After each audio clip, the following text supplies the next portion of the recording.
ritengo che sia successo qualcosa di grave, perché stamattina era pronto un emendamento per far partire domani mattina, per mettere a disposizione delle aziende sanitarie la possibilità di contrattualizzare i medici in pensione da subito. Fino a 72 anni. Discussione anche negli studi di Ring sull'emendamento bocciato per porre rimedio alla mancata proroga del governo sull'allungamento dell'età pensionabile dei medici di famiglia da 70 a 72 anni. Lo stop arriva dalla maggioranza. Perché serviva l'unanimità per renderlo ammissibile all'interno della norma sulla benzina, sì. Dopodiché la maggioranza l'ha bloccato. Mi dispiace, io lo ritengo un fatto gravissimo. La legge non è che sarebbe stata domani mattina metaforicamente. Mi dica però quando. Adesso le voi tempistiche, lo avete rimandato al 2 febbraio. Ma Pozzo, lei è consigliere regionale, mi dica quando. Mi dica quando i medici sarebbero potuti essere di nuovo negli ambulatori. Mi dica che lei non lo sa, vede che non lo sa. L'opposizione non ci sta, dopo il sacrificio politico, chiamiamolo così, di votare a favore per ottenere l'unanimità necessaria a inserire l'emendamento all'interno della discussione sul tema della benzina.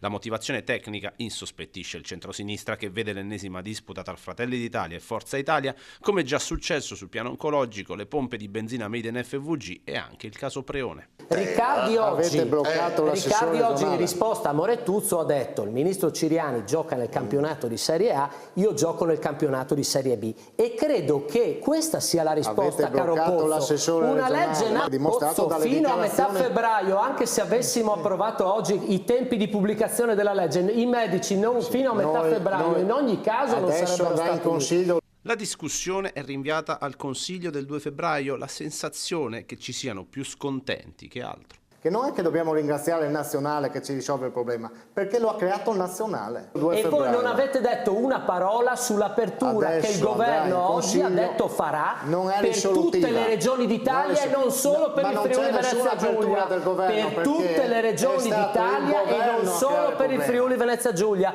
Non avete detto una parola.